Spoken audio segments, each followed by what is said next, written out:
सत्संग जी बड़े प्यार और सत्कार से कहना जी धन निरंकार जी। सत्संग जी दास आप जी सभी संत महात्माओं के पावन पवित्र चरणों में एक छोटी सी विचार लेकर आया है। एक कहानी है सत्संग जी। ये कहानी कोई काल्पनिक नहीं है, ये हकीकत है, रियल है सत्संग जी। ये बीती हुई घटना है सत्संग जी। बात एक गांव की है। उस गांव में दो परम मित्र रहते थे, दोनों में गहन दोस्ती थी सत्संग जी। सत्संग जी एक मित्र जो थे वो सदगुरु बाबा जी से ज्ञान प्राप्त किए हुए थे, सत्संगी थे। और दूसरा जो मित्र था सत्संग जी वो संसारिक थे, लेकिन संसारिक रहते हुए भी वो भी सत्संग भजन का बड़ा महत्व दिया करते थे सत्संग जी। तो एक दिन की बात है, गांव मोहल्ले में देखे होंगे सत्संग जी, चौक चौराहे पर कुछ दुकानें हुआ करती है, जैसे चाय की दुकान, पान की दुकान वगैरह। तो सत्संग जी उस दुकान पर उस सांसारिक मित्र जो थे वो बैठे हुए थे। और संयोग से देखिए सत्संग जी उधर से जो ज्ञानी मित्र थे वो सत्संग जी आ रहे थे। तो जैसे ही देखे दर्शन उसका हुआ तो उसको आवाज़ लगाने लगे, आइए आइए दोस्त, कहाँ गए थे, आइए। उसको बुला लिए, आइए थोड़ा चाय पी लीजिए। होता है गांव देहात में, देखे होंगे सत्संग जी, कोई आपसे क्लोजली व्यक्ति है, आप अगर कहीं चाय की दुकान पर बैठे हैं तो उसको आवाज़ लगाकर आप बुला लेंगे कि आइए आप भी चाय पीजिए। एक दोस्ती हुआ करती है हमारी। तो कहने का भाव सत्संग जी कि उसको बुला लिए और बुलाकर बोले कहाँ गए थे। तो चौक चौराहे पर देखे होंगे जब दुकानें होती तो बहुत सारे लोग भी, सांसारिक लोग भी वहाँ आपस में बातचीत करते रहते हैं। तो उन्होंने कहा कि हम सत्संग से आ रहे हैं। जैसे ही यह बात सत्संग जी उन्होंने कहे तो चारों तरफ के लोग उसको देखने लगे, निहारने लगे। अब भला सत्संग जी ये कैसी बात है, लोग तो सत्संग जी इस बात पर भी गौर करने लग जाते हैं, देखने लगता है वो कोई क्राइम करके आए हैं, कोई अपराध करके आए हैं, इस तरह लोग देखने लगे उसे घूर घूर करके। जैसे वो कहीं सत्संग से आए थे तो सत्संग जी आपस में लोग हंसने लगे, ठहाके लगाने लगे कि भाई ये सत्संग भजन जो है ना ये पागल लोग करते हैं, सत्संग भजन करने से क्या लाभ है। आपस में लोग सत्संग जी चर्चा कर रहे थे। तो दोनों दोस्त आपस में बातचीत कर रहे कि निरंकारी मिशन का जो सत्संग होता है उसी में गए थे। हाँ उसी में गए थे, वही सत्संग करके आ रहे थे। तो कुछ लोग चुटकी लेने वाले भी होते हैं सत्संग जी, उसमें चुटकी लेने वाले लोग क्या बोल दिए कि वही पैर छूने वाला सत्संग जो होता है उसी में गए थे। तो ये महात्मा जी चुपचाप सुन रहे थे। चारों तरफ लोग तरह तरह की बातें, तरह तरह के विचारे सत्संग जी कह रहे थे। जब लास्ट हुआ, जब सभी आपस में बोल विचार करके चुप हो गए, तब सत्संग जी महात्मा जी बोले कि आप लोग अगर की इजाज़त दे तो हम भी दो शब्द आप लोगों के बीच कुछ बोल पाएँ। तो सत्संग जी कहा कि आपको किसी ने रोका नहीं, आप बोल सकते हैं। तो सत्संग जी इन्होंने कहा कि अभी आप सबों ने चर्चा की कि वो पैर छूने वाला सत्संग, बड़े बुजुर्ग का भी पैर छू लेते हैं, बड़े बुजुर्ग भी बच्चे का पैर छू लेते हैं। ये हमारे मिशन के आचार संहिता में कहीं नहीं लिखा हुआ है, ठीक है, कि आपको पैर छूना ही पड़ेगा। ये पैर छूने का जिक्र हमारे मिशन में कहीं नहीं लिखा हुआ है, ठीक है।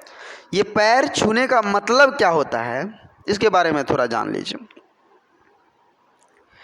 ये अगर हम एक दूसरे के पैर को छूते हैं तो वहाँ अहंकार शून्य हो जाता है, वहाँ संभाव की स्थिति उत्पन्न हो जाती है, ठीक है।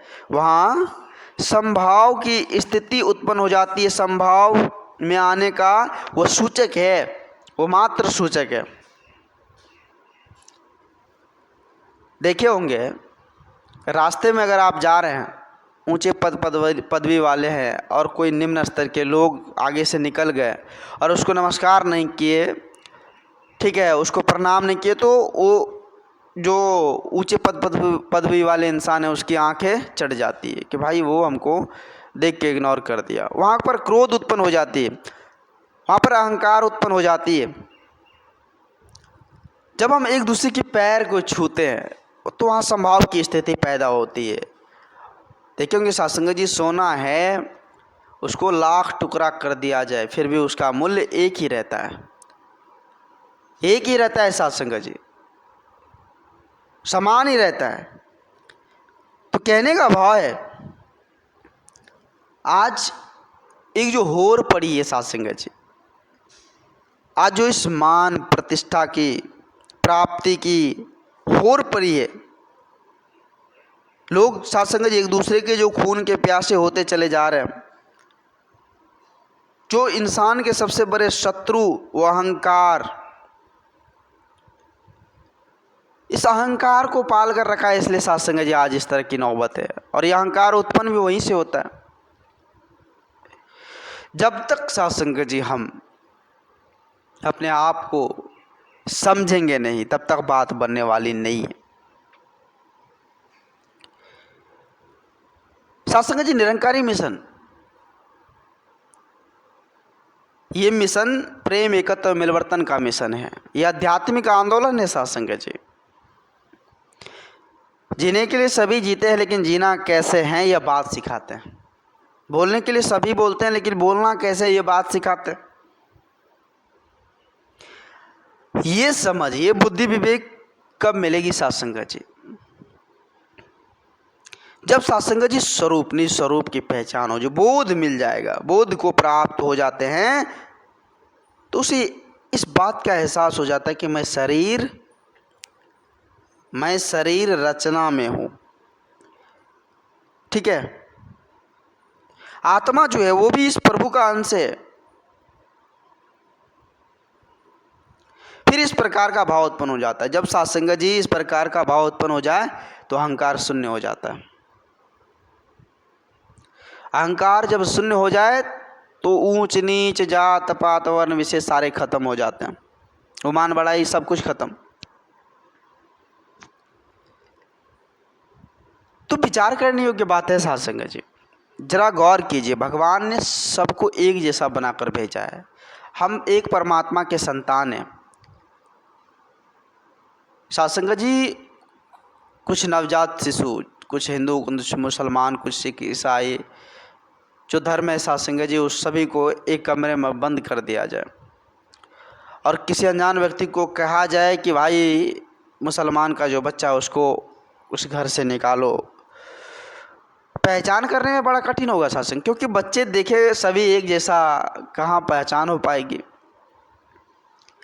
वही अगर साथ संगत जी हम भेड़ बकरी जानवर के बच्चे को अलग अलग करके एक रूम में शिफ्ट कर दे और उसमें से किसी भी अनजान व्यक्ति को कहे भाई भेड़ को निकालो, तो वो तुरंत से निकाल देंगे। जानवर की जाति होती है मालिक। हम इंसान तो एक है, मानव तो एक है। भगवान ने हम सबों को एक जैसा बनाकर भेजा है, एक परमात्मा के एक संतान है। जरा गौर कीजिए, विचार कीजिए, जब इस शरीर से आत्मा निकल जाती है तो साथ संगत ये सारा शरीर बेकार हो जाता है। और वो शरीर किसी विजेता का हो, वो शरीर राजा महाराजा का हो, वो शरीर किसी संत का हो या भिखारी का हो, शमशान में सभी राख बनते हैं ना, सभी राख बनते हैं ना साथ संगत जी।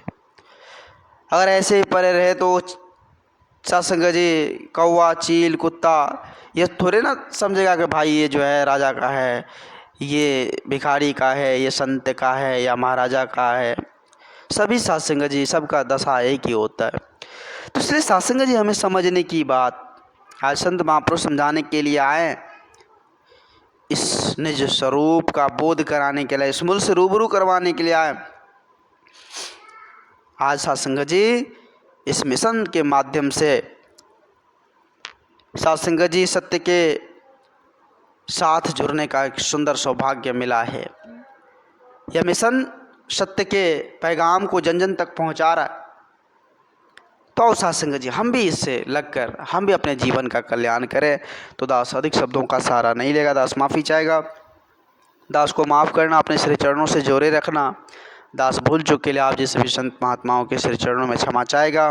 साथ संगत जी प्यार से कहना जी, धन्य निरंकार जी।